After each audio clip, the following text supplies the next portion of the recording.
Dans l'épisode d'Ici tout commence du vendredi 6 mai, vu les circonstances, Tessier, Benjamin Baroche, décide de suspendre les cours jusqu'à lundi. En revanche, il maintient ouvert le doublat. Il convoque donc les élèves prévus au planning pour le service du jour. Lionel, Lucien Belvès, objecte. Il veut être auprès de Kelly, Axel Daudier. Mais le directeur de l'institut le convainc de ne pas laisser tomber le reste de la brigade. Il estime qu'exercer leur passion est le meilleur remède contre leur morosité. À la fin du service, Lionel, Mehdi, Marvin Pellegrino, et Hortense, Catherine David Zeka, concèdent que la technique de Tessier a fonctionné. Cela leur a fait du bien d'avoir l'esprit occupé. En revanche, alors qu'il les félicite pour leur travail, le directeur leur annonce qu'ils vont devoir remettre le couvert le lendemain. Ce que refuse catégoriquement Lionel, mais le chef ne semble pas leur laisser le choix. Constance, Sabine Perrault, n'est pas non plus convaincue par cette idée. Elle pense qu'ils sont tous à bout et ont besoin de repos. Tessier affirme vouloir les aider afin de se racheter. Il s'est neveu de ne pas avoir été présent lors du drame. Il n'aurait pas supporté qu'il arrive quelque chose à sa femme ou à leurs enfants. À l'hôpital, Kelly apprend qu'elle va devoir se faire opérer pour sa fracture, au risque de perdre sa jambe. Si elle semble bien prendre la nouvelle, une chose l'inquiète, ne pas savoir quand elle pourra reprendre les cours. Anaïs, Julie Sassoust, elle, se sent parfaitement bien mais doit rester en observation. Finalement, les analyses prouvent qu'elle n'a pas de traumatisme crânien. Ses nausées sont en réalité dues à sa grossesse. Les nouvelles ne sont pas bonnes concernant Claire, Catherine Marchal.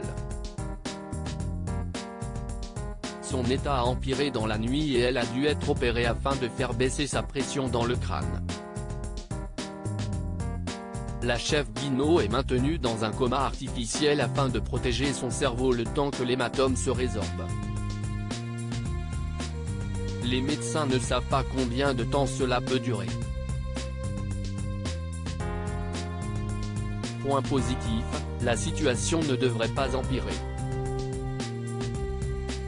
Face à ces annonces, Louis, Fabien Wolfrom, est dévasté et imagine le pire. Salomé est-elle coupable du drame? Salomé, Aurélie Ponce, ne cesse de ressasser.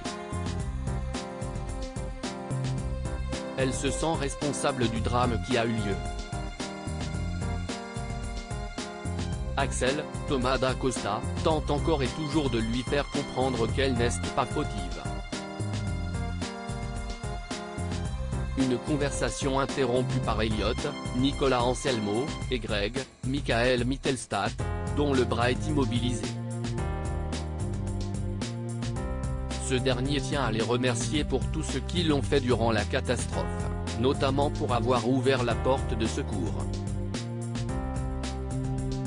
De son côté, le parquet a décidé d'ouvrir une enquête judiciaire afin de comprendre les causes de l'accident et déterminer un responsable.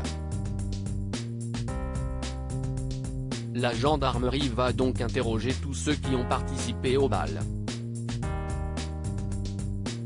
Rose, Vanessa Demouy, leur explique que c'est Jasmine, Zoé Sévérin, qui est à l'initiative de ce projet. Elle est donc l'une des premières interrogées. Et comme elle le rapporte à Louis, elle estime que la seule responsable est Salomé, qui a pris le relais dans l'organisation du bal. Et que l'immense boule à facettes était son caprice afin de séduire Axel.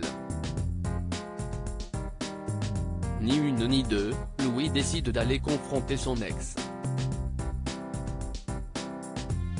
Il l'accuse donc d'être la cause de ce drame, tandis qu'Axel vole au secours de la jeune femme. De quoi agacer encore davantage Louis. Salomé avoue ne pas avoir demandé au propriétaire les consignes de sécurité ni même l'autorisation pour installer la fameuse boule à facettes, puis rejoint les gendarmes pour leur raconter sa version des faits.